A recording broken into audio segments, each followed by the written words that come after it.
It is December of 2024, and we are looking at Chapter 22 of World History. This is Asian Transitions in the Age of Global Change. Ready? Well, whether you're ready or not, here we go. This chapter is all about people with technology going to find places with people that don't have technology and trying to trade with them. And so this is just another example of contact between different groups of people. In Star Trek, this is important, listen to this part. In Star Trek, this is, and by the way, Star Trek, way better than Star Wars. I will fight you on that. Star Trek, they have this thing called the Prime Directive, and it says that if you encounter a planet or a civilization that has lesser technology, that you need to stay out of their business. Stay out of their business, because don't give them guns, don't give them technology, don't give them the transporter, because they're not ready for it. In world history, we see this a lot. I mean, we can argue that today, right? In the year 2024, should we give all the countries of the world the ability to use nuclear weapons? It's probably not a good idea. Anyway, let's just back that up just a little bit. So chapter 22 talks about basically the Prime Directive, and what should we do when we have civilizations, the Portuguese, the English, the French, the Spanish, and they're going to go over to the East Asia, where they don't have that kind of technology. Should they interact with? Yeah, I guess we're going to find out. And so that's what this chapter talks about. And there's Captain Picard. And Captain Picard, man, he's a big fan of following the Prime Directive. And then you got Captain Kirk right there. And Captain Kirk, he does not follow the Prime Directive. All right. So why are the Europeans going over to Asia? Well, they're looking on the map and they're thinking to themselves, hey, that's a lot of people. There's a whole lot of people who don't know Jesus. And if we can get them to know Jesus, one, that's good.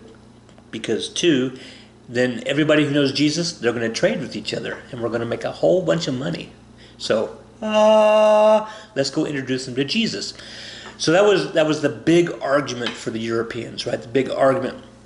Now the problem is, for the argument, is that the Muslims had already been over there to Asia like several hundred years before, so they had a 300, 400 year head start. And the Christians over in Europe are like, oh yeah, we got to catch up. We got to catch up on that.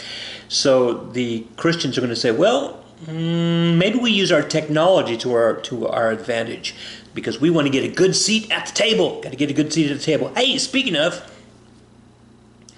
if you a quote by Elizabeth Warren, if you don't have a seat at the table, you're probably on the menu. Oof. Oof.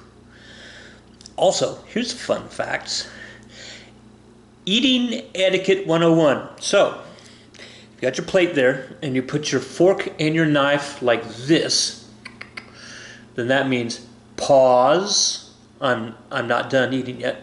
If you put your fork and knife like that on your plate, that means I'm ready for my second meal. If you put your fork and knife like that, it means that was an excellent dish.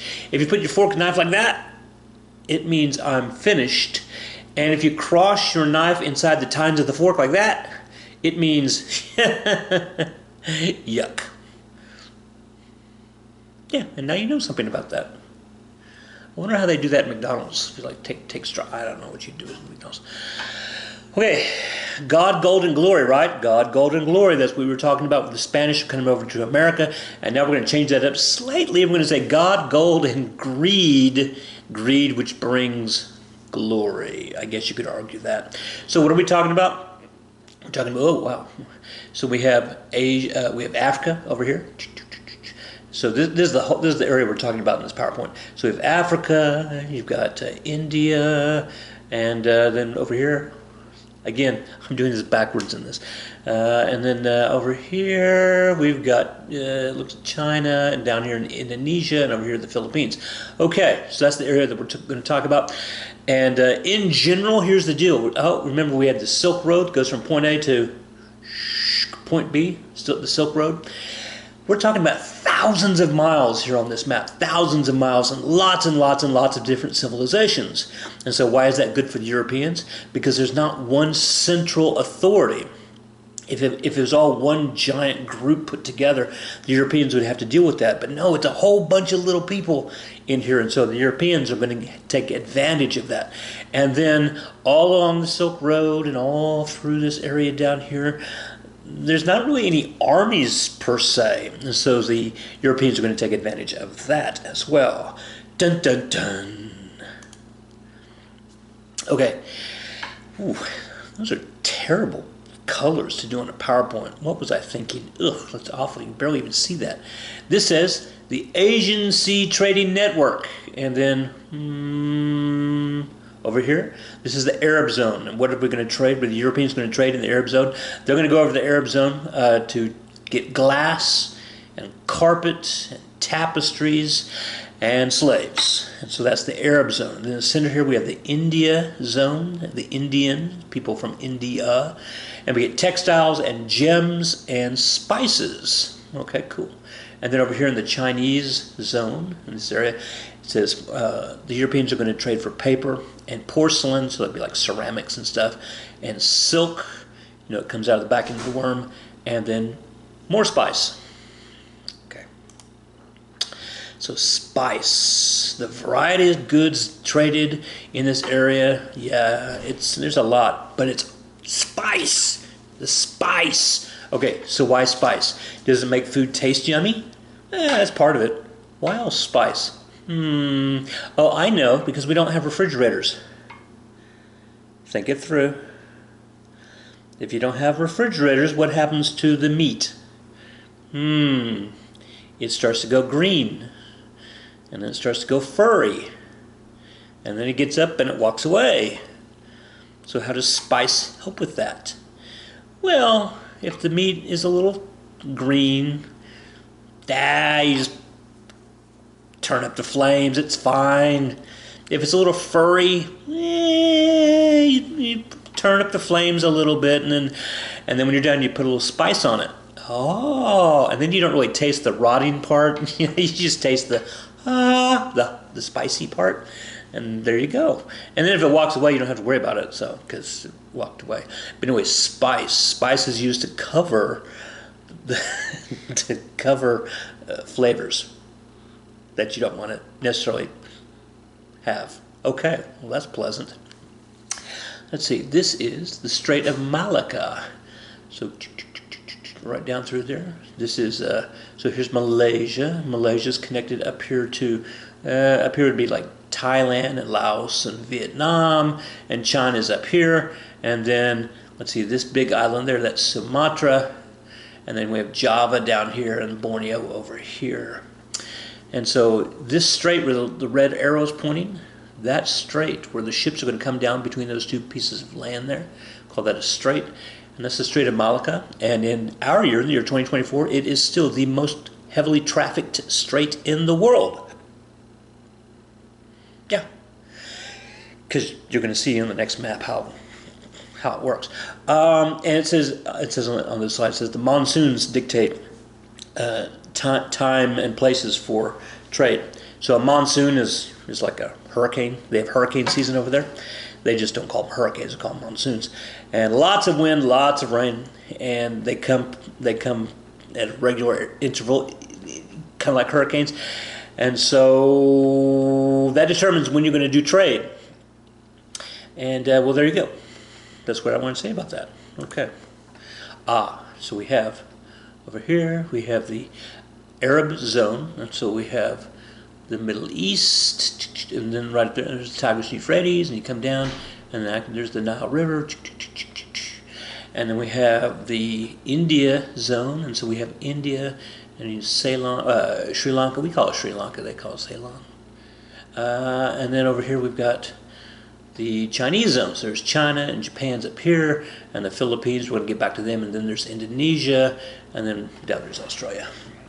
Okay, so we have, you see the, I'm looking into a really small window here, and so you see the little red arrow right there. There's the Strait of Malacca, and you can see all the arrows and they're all coming down through that area. So it's a big deal. Okay. So the first European group to come around come around Africa and come out into the Indian Ocean, the Portuguese. Why the Portuguese, you say? No, wait, you know why the Portuguese, because remember the Treaty of Tordesillas, and Portuguese gets everything on that side, and the Spanish get everything on that side, and ta-da! And so all of this stuff over here is on the Portuguese side to a point. And so the Portuguese are going to come over here, and they're going to quickly realize that nobody wants Portuguese stuff. Because, Portugal. And so what are they going to do? Well, they're going to try to find something. They're going to try to find something to trade with, so spice and gems and things like that.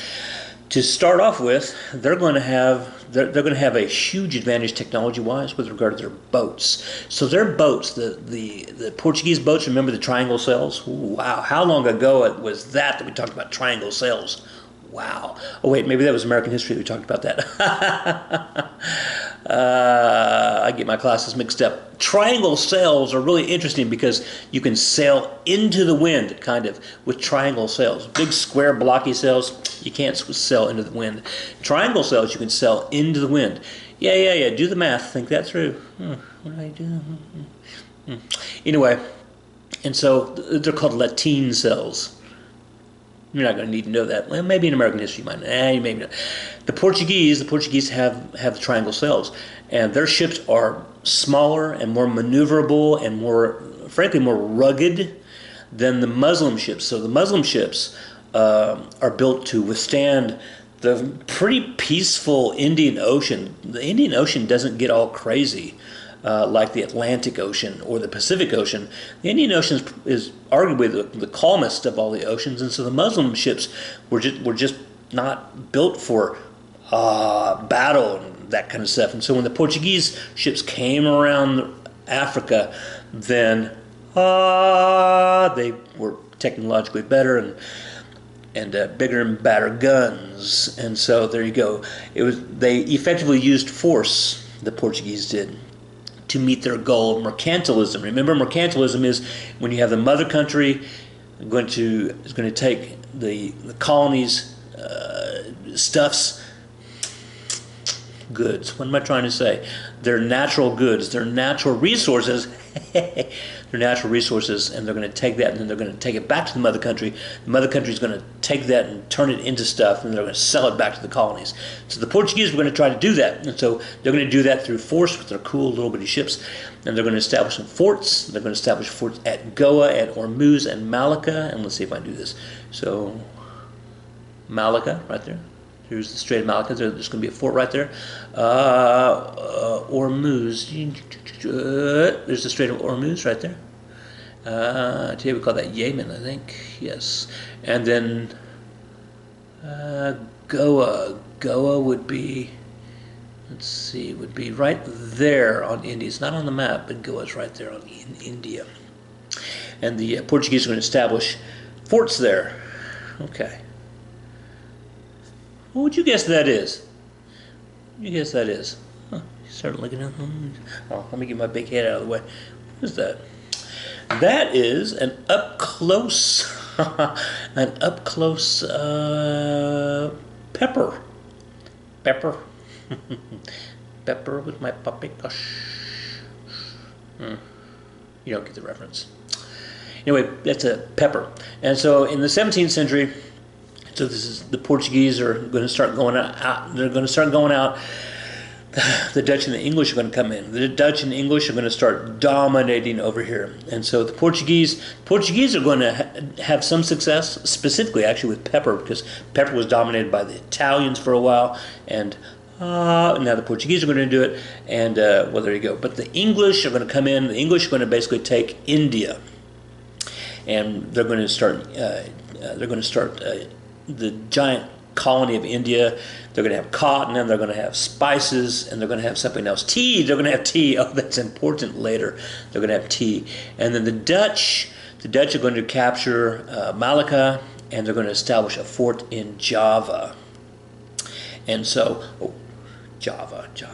Let's see if I can do this.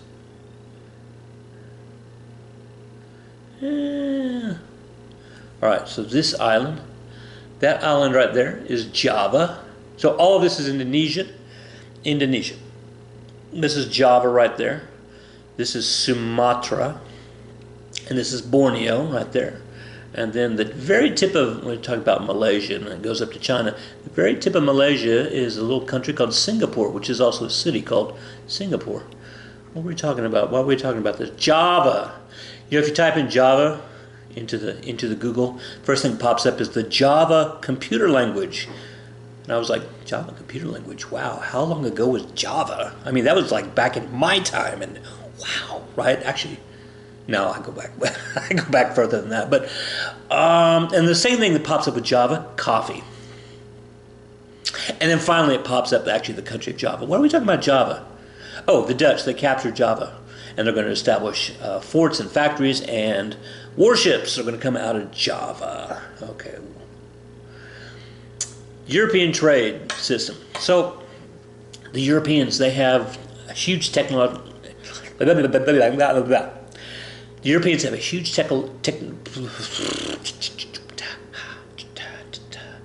You know, I had somebody who made a comment on one of these videos that said, Dr. Jones, you should probably edit your videos. You know, you kind of go in and out. And I'm like, yes, but if I did that, my students would be like, what's going on? Because we know he can't be perfect the entire time. So we gotta watch all of his mistakes. Pepper, Java. European tribute system. So the Europeans, they had this huge technological advantage. Yes, technological advantage over the people in East Asia when it comes to the water, when it comes to the ships and the guns on the ships. But once you kind of go inland, that technological advantage kind of goes away. And so the Europeans, they tried to stay on the coast. Get it? The amphibious assault. Well, there's a name for that. What is the name of that? The amphibious. There's a name for it. It's a big O. It's like a tank that floats. It's called a. I'm not going to know that off the top of my head. And so the trade system with the Europeans and the East Asianers is going to be pretty much along the coast. And so anytime the Europeans are going to go inland, that's going to be a situation. So, for example, in the Philippines, do I have a picture of the Philippines? Oh, yeah, of course I have a picture of the Philippines. It's like right there on this slide. See? I was thinking about that. So up here, down here we have Mindanao, and so that's the big island here at the bottom. And so when the Spanish came over here, and the Spanish came over here in the mid 1500s, Dr. Jones, why are the Spanish in the Philippines? Oh, remember, because they're on the other side of the world because of the line of the Treaty of Tordesillas. So the Spanish are going to claim the Philippines, and so there's the island of Mindanao right there. Mindanao, the bottom island right there, which, by the way, is the seventh most populous island in the world. The seventh most populous island. Can you name the first most populous island in the world? The island that has the most people on it? Can you do it? Can you do it? Here they are. Here they are. Almost all of them are on this map. Okay, here we go. See if I can do this backwards. Number 8, the eighth most populous island in the world. Australia. Number 7, the 7th most popular island in the world. Right there, Mindanao, the southern part of the Philippines. The sixth most populous island in the world. Sixth most populous island is Madagascar. There it is, Madagascar. Number 5, the 5th most populous island in the world is number 5. Is Sumatra. Number 4th most populous island in the world, right there. It's the top of the Philippines, Luzon, the island of Luzon, fourth most populous island in the world. The 3rd most populous island in the world, that's right, is not on this map. It'd be like way over there. It was Great Britain. Okay. Number two in the world. Can you guess? Can you guess? It's on the map. Number 2 in the world. This might actually surprise you. Number 2 in the world is Honshu, the big island of Japan, the second most populous island.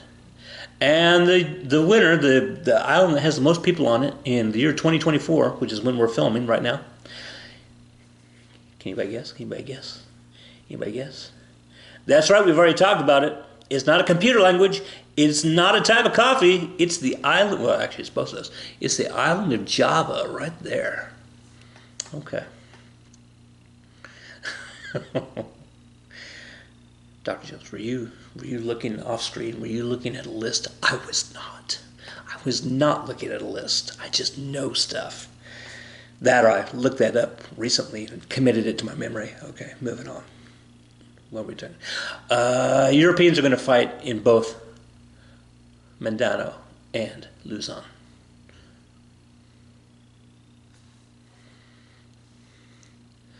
And then I got Jesus with a gun. It's a funny little picture. There's Jesus with looks like a shotgun. Okay, so the dream of spreading Christianity to the East Asianers did not work. Was not very successful at all, pretty much. I mean, pretty much no, at all. Well, it's because the Christian missionaries, they ran into Hinduism, and they ran into Buddhism, and they ran into Islam, and they ran into Confucianism, and they ran into Shinto. And all of these, they're all well-established religions. And so Christianity had a really hard time getting a foothold in this area. And so the Jesuits, which is a Catholic group that are very missionary, okay, that's a word, missionary-like? They do a lot of, the Jesuits go into other countries and they convert people to Christianity. The Jesuits came up with this idea called trickle-down conversion. Trickle-down conversion. If you can convert the people at the top of the triangle, if you can convert the emperor, if you can convert the people at the top, then that'll trickle down to the people at the bottom. And then everybody, hey, trickle-down politics. The cartoon right here, that's Lucy and that's Charlie Brown. And she's saying in her little bubble, she says, hey, if you don't tax the rich, then the rich will take all that money and they'll put it into factories. And then the factories, then they'll hire a lot more people. And then all the poor people can then have jobs and then they'll pay more taxes. See, don't tax the rich. That's called trickle-down economics. And for those of you who don't get the joke, you need to look up, some of you know this, some of you don't. This is Lucy, and she's got a football, and she's holding the football like a place kicker, like he's about to kick a field goal. Yeah, look up that cartoon. All right, we're done talking about economics, but we're not done with PowerPoint. We're about 2/3 of the way. Man, that ice machine is loud. Okay. The Ming Dynasty. The Ming Dynasty. So this is our next dynasty of the 7,500 dynasties of China. The Ming Dynasty, no, you're not going to have to know them all. There's remember, you got to know the Han Dynasty.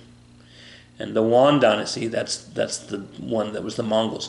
Yeah, I'll get you a list. All right, so here's the Ming Dynasty, 1368 to 1644. Ooh, that's a long time to be a dynasty. And what are they going to do? They're going to kick out the Mongols. The Yuan Dynasty, they're going to kick out the Mongols, going to force them north of the Great Wall. I just did some research on walls. Nah, it's not for this PowerPoint, don't stress about it. Okay, what are we doing? And so what dynasty? The Ming Dynasty. The Ming Dynasty, they're going to try to bring back the scholar gentry. Remember the scholars at the top, and you got the emperor at the top, but then the scholars, and they're the ones who they're the ones who have the bureaucracy, all that red tape.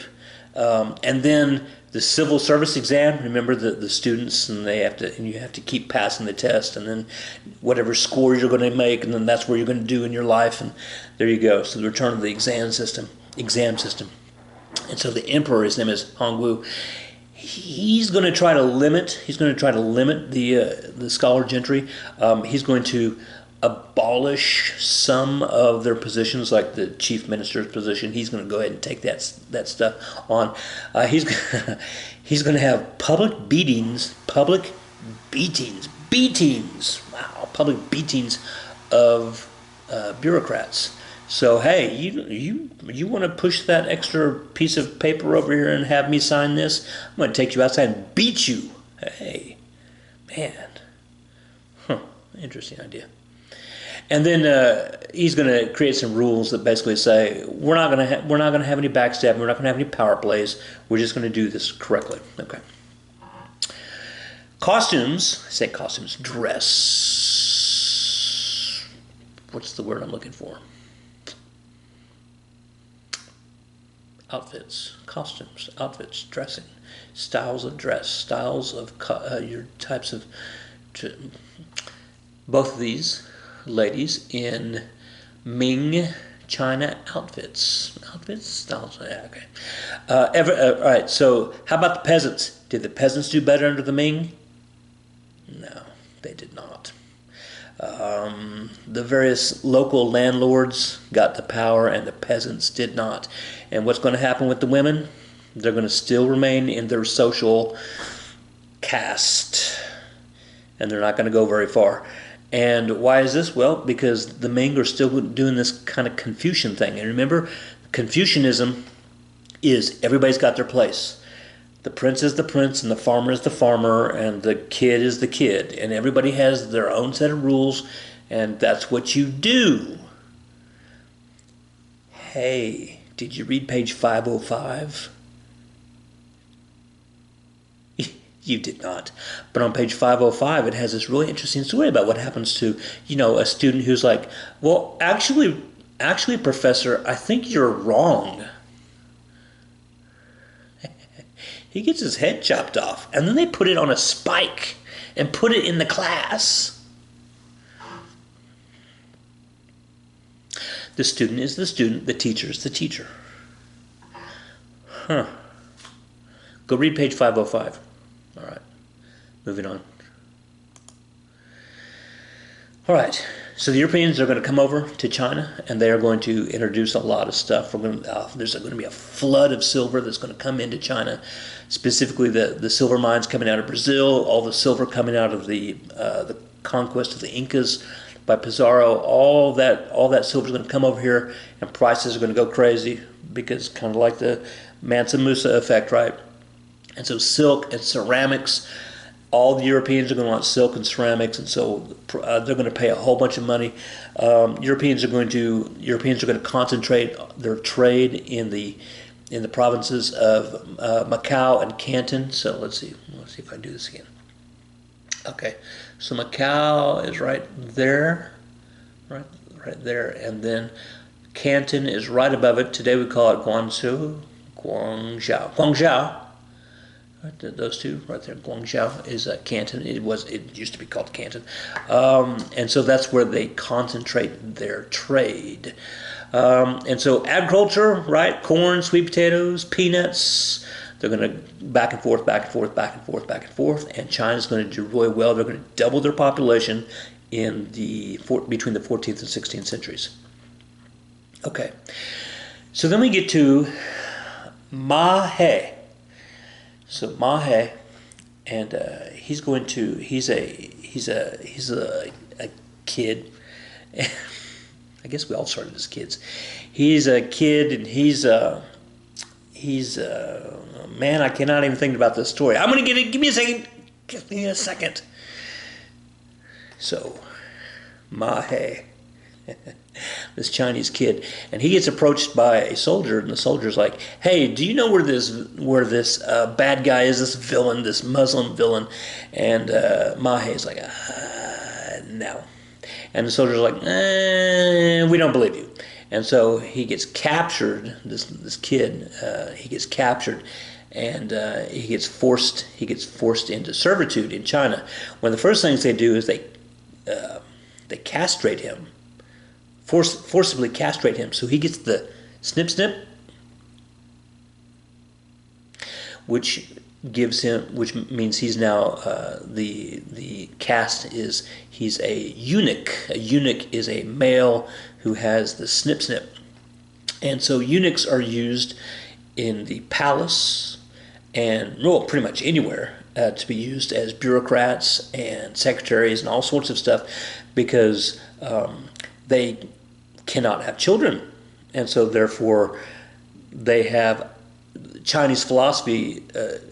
Medieval Chinese philosophy basically says, well, if you can't have children, then you're not going to try to usurp the emperor or anything like that because you're not doing it for your kids because you can't have kids. Anyway, they gave him the snip snip sometime when he was an early teenager, like 12, 13, 14, and then he was kind of attached to one of the princes. Prince starts with a Y. Anyway, Prince Y. And the two of them became pretty good friends, and then Prince Y is going to say, hey, I'm interested in you going out and beating up on some people out there on the water. Would you be willing to sail? Would you be willing to build some ships and sail out there and specifically beat up on some Muslims? And so Ma He changed his name to Xing He, and so, well, there you go. And he became the Grand Admiral of basically Chinese history, like all of Chinese history, the Grand Admiral of Chinese history. And so he's going to go out and he's going to beat up on a whole bunch of people out there in the water. And then then we're going to have do I have it on there? I do not have it on there. But the Ming Emperor, he's going to come up to him and say, hey, Zheng He, you're doing really well. How about this? Would you be willing to take a fleet and kind of go around the Indian Ocean and basically just, flex? Don't actually beat up anybody, but just kind of flex. And so that everybody can be like, ooh, China, oh, wow. And so Zheng He did. And so there's a picture of a drawing of his boat. The black boat right there, that is the size of one of Columbus's boats. Then you see the size of one of the Chinese boats, right? And so Columbus's boat sailed in 1492, the ocean blue. And so here is the Chinese boats. And so historians believe that these are the largest wooden boats ever constructed, like in the history of ever. Because after a while, we're just going to go to, steel. But that's like 8, 9, 10 chapters from now. Not that far. Anyway, these giant boats, and they're going to go out into the Indian Ocean. And so on his first travel, they're called the treasure adventures, the treasure voyages, the treasure journeys, the treasure, I want to say treasure adventures. That sounds kind of cool. But anyway, there were 7 of them. And so he's going to take, in his first voyage, Zheng He is going to take 317 of these ships. 317 of these ships, like 28,000 sailors. And is going to basically tour, do I have a map? I do not have a map. It's going to tour the Indian Ocean. He's going to go all the way. He's going to go to Sri Lanka. He's going to go to basically Iran and Iraq. He's going to go he's going to go up the Red Sea. He's going to go down to basically down to not quite Madagascar. At one point, they get a giraffe from Africa, put him on the boat. They bring it back to the Emperor of China, and the Emperor of China is like, see, God loves me because I now have a giraffe. Okay. And he does all this, and like 98% of the time, they're just out there just flexing. That's all they're doing. They do, when they encounter pirates, pirates, don't be a pirate. Don't be a pirate during this time. And he does beat up on a few people in Ceylon, Sri Lanka. But other than that, it's pretty much just a big flex. So then we have a new emperor who comes in, and the new emperor's like, yeah, this costs way too much money. No, we're going to stop this. And then the new emperor's son's like, can we do one more voyage? Let's just do one more voyage. And then everybody was like, no, wait a second, wait a second, wait a second, wait a second. We didn't even think about this. Our Grand Admiral, he's a eunuch. Eunuchs, they're on the caste system. They're not very high on the caste system. We can't have our Grand Admiral of Chinese history be a eunuch. I mean, that totally wipes out Confucianism. So, and in fact, when Jing Ha, when he passed away, a lot of the scholar gentry went back into the books and tried to erase his name because they were so embarrassed that this guy who's way down on the caste system could do all these wonderful things. Okay, so what's the moral of the story? I don't think there's a moral story on that one. Okay. All right, so the Jesuits are going to come into China as well, and they're going to infiltrate the coastal areas first, and they're going to actually try to go after the emperor. Hey, emperor, do you know Jesus? It's not going to work. So what happened to the Ming Dynasty? Well, what happens to all dynasties? Without even reading, right? We know this. Okay, so you get a couple of guys who aren't doing so well, and then the bureaucracy starts to tank. It's too much paperwork, and then you have maybe a famine, or maybe you have a drought, and then that causes all sorts of problems in the government. And then you have pirates or people coming over the walls from the north, and then you have a couple of little rebellions, and then suddenly, and then sure enough, the Manchu in 1644, the Manchu, which is the next group is going to come in, they're going to take their chance and sweep in, and they're going to take power. And in fact, the emperor of the Ming Dynasty, he hangs himself so that he doesn't get captured. And now we're done with that dynasty. Japan. All right, we're almost done here. Japan, we got a couple big guys. We've got Odo Nobunaga. And we've got Toyotomi Hideyoshi. And we've got Tokugawa Ieyasu. I did not practice. And these three leaders, these three guys are going to change. We're going to go from medieval Japan with all the daimyo and the shogun stuff, and we're going to start changing over just a little bit. So there's okay. There's Honshu. That's the second most populous country in the world in 2024. Island. Okay. What was I saying about that? Next. Nobunaga piled the rice. Hideyoshi kneaded the dough, and Tokugawa ate the cake. I wonder if that's kind of like if we would say like George Washington, actually it'd be Benjamin Franklin, George Washington, Thomas Jefferson. You know, that's kind of interesting. It actually kind of is kind of like that. Hideyoshi was kind of the general, as George Washington. Nobunaga is the one who kind of came up with some ideas. Benjamin Franklin. Tokugawa, kind of the one who kind of put it all together and kind of made some interesting decisions. Oh, it's kind of like Thomas Jefferson. Wow.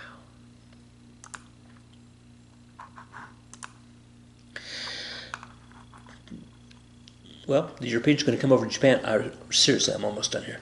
The Europeans are going to come over here to Japan, and we're looking for converts for Jesus. And so the Jesuits are going to come over in 1543. So they're going to be led by Father Francis Xavier. And they're going to come in, and the Japanese were really interested in Jesus as long as they could also look at the guns. Because, yeah, we'll listen to your patter about Jesus, but tell us more about, the guns. And so that was a big deal for Japan, because Japan didn't have guns yet. They were going to get there.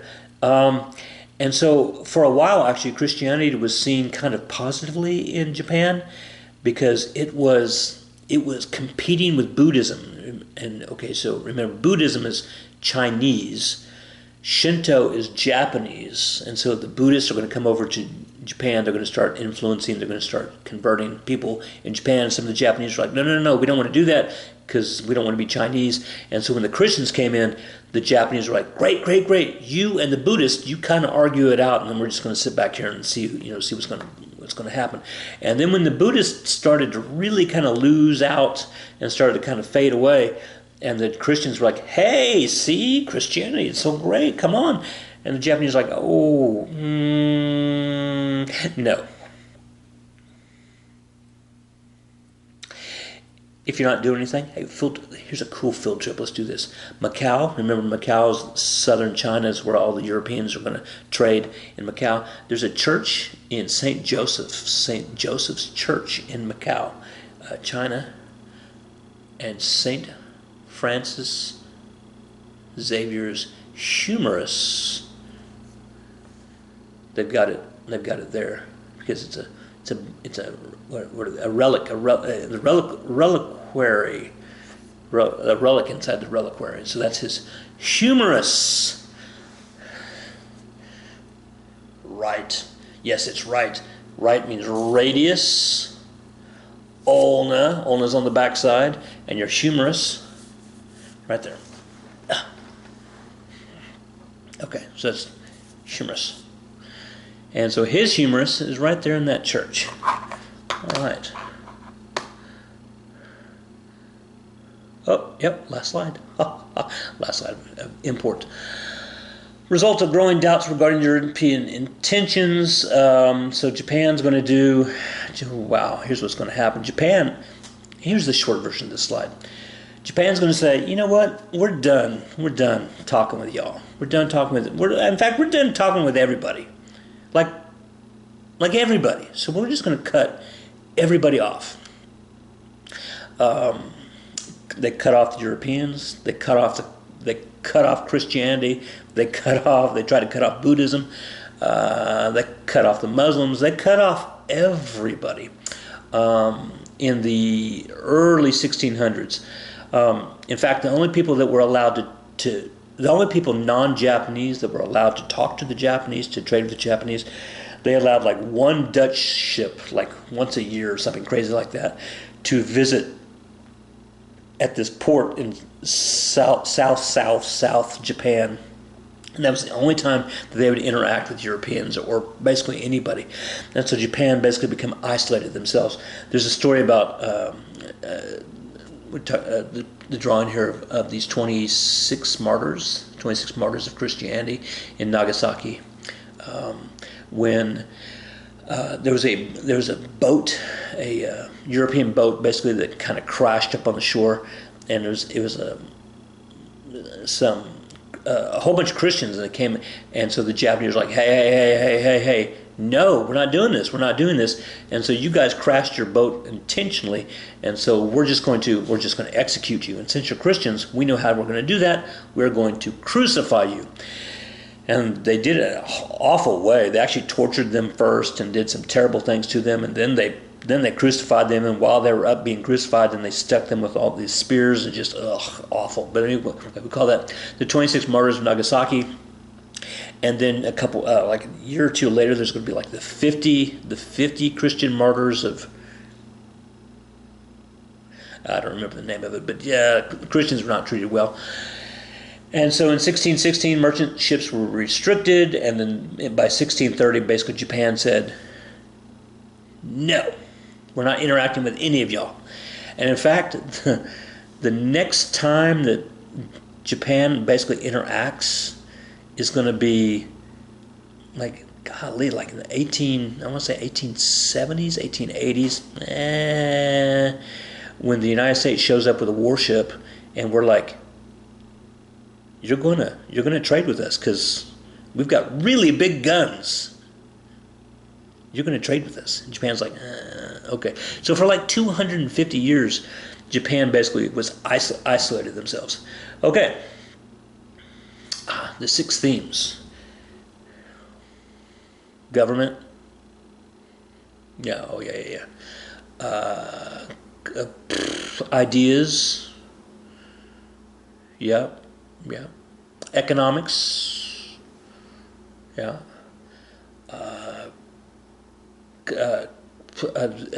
social, gender. Yep. Human environment. Well, that's an easy one. The giraffe story doesn't count as human environment. It could. I guess it could. Oh, maybe it could. And then the one I'm forgetting. All right, guys. I think that's it. Be good. And you know who I'm talking to. You in the back. Be good. Bye.